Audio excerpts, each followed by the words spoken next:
All right, it's time for some keys to victory and some predictions against the spread here on Crossover Thursday. We got a big primetime Sunday night matchup, Seahawks and Packers at Lumen Field. I'm Corbin Smith, glad to be teaming up with Peter Bukowski.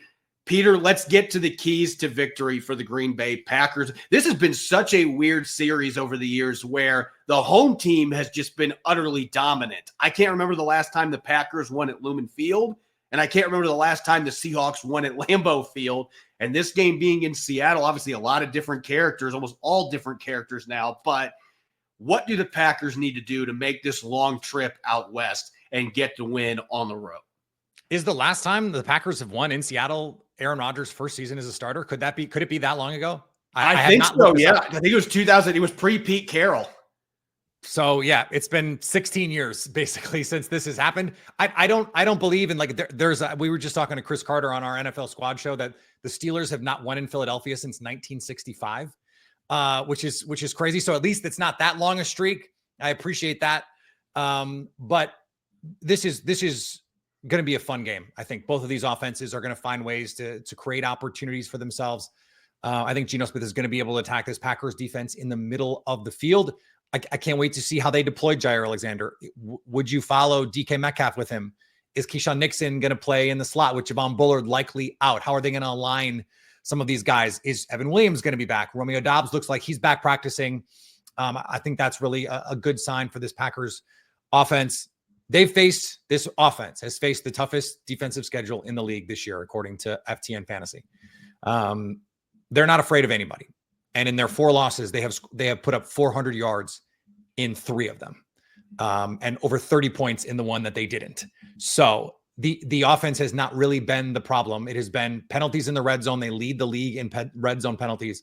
So my key to victory in this one is red zone penalties. It's as simple as that, because I think they're going to have opportunities to score. I think they're going to be able to move the ball. They've moved the ball on everybody they've faced. Can you score in the red zone? The answer when they have a penalty is no. And if they don't, the answer is yes. It really has been that simple for Green Bay this year. If they go 4 for 5 in the red zone, they're going to win. And so to me, it seems obvious to say, well, score, right? But for the Packers, that's been a tough thing, even for a really good offense. And so that's where I think this goes. Can I guess yours? Yes, you can go for it here. Protect Geno Smith. You see, this could be a broken record every single week. But for me, protecting Geno Smith is more about running the football. Okay. And as you mentioned, Green Bay's been pretty darn good against the run game this year. Yeah. But it feels like, again, that this identity is starting to form a little bit for the Seahawks. And they don't need to run for 170 yards again like they did this last game against Arizona. But Arizona had the number 1 rushing defense in the last 5 weeks going into that game. And they were able to get their gap schemes going. They were able to physically maul the Cardinals up front. They were able to get out in space and create some plays with Zach Charbonnet. Who knows if Ken Walker III is available, but that is going to be the key for me, because I think Geno Smith can get the ball downfield against this Packers defense, and I think he can attack the middle of the field with Jackson Smith-Njigba, who is turning into a top 10 receiver right in front of our eyes. He's as good at carving people up over the middle as any receiver in the NFL right now. Yeah, but if you want to take drafted him. Don't remind me. They want to be able to take advantage of that, though. They're going to have some semblance of a run game to take some of that pressure off of Geno Smith, and it's going to help the offensive line, because this group they've got right now, they seem to want to get after it more in the run game than what some of the other groups they had. They were rotating in and out of the lineup. To me, that is going to be key. And on defense, look, Seahawks have been great the last 5 games, 4 games in particular, under 14 points per game. Part of the reason is the chaos. And Mike McDonald, those growing pains seem to be past, and they are making life difficult on some pretty good quarterbacks and making them make mistakes with the football. And they've been doing it, picking off passes, returning them for 6.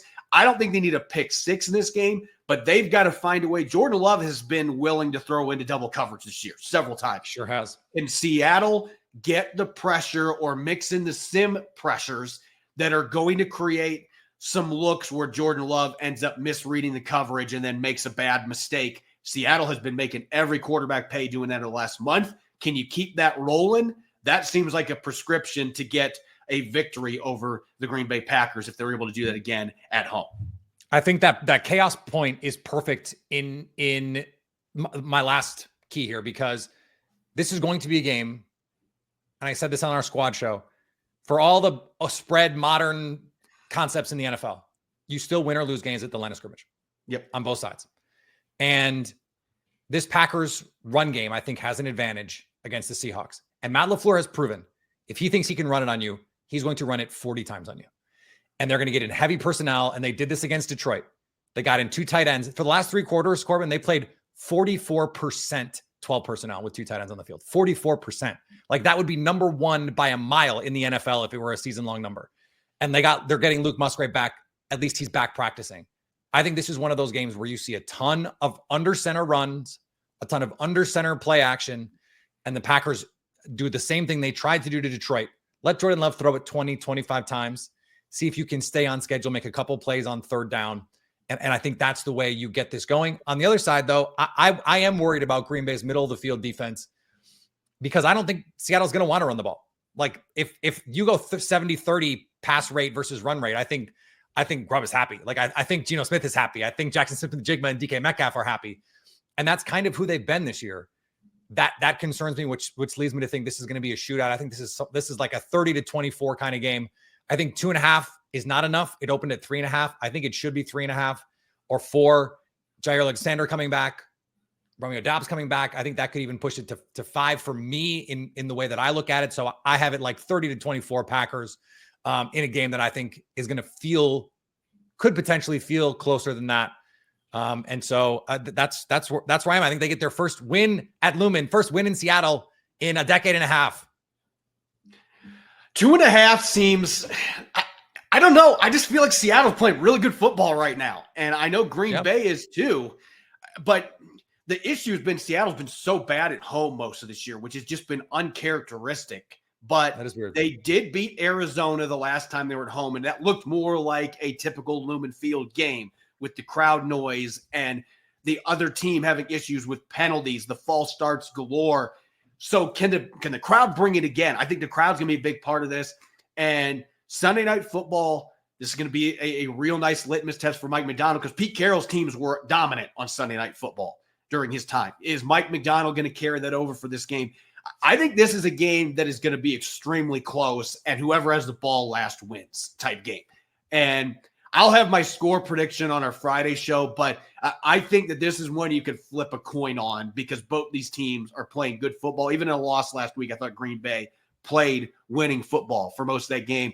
So I think that this is a game. I think it's a playoff matchup. I think we could see these teams playing again in a few weeks. Yeah, if the playoffs were today, we would. This would be the 3-6. Yeah, this would be the game we'd be seeing. So we could see these teams at Lumen Field again. And so I think it's going to be a back and forth, tooth and nail type game. I think there's going to be more offense than we've seen from Seattle in recent games. And I think you're going to have to, because Green Bay is going to find some success moving the ball as well. I think it's going to be one of the games to watch, though, of this 2024 season. We shall see.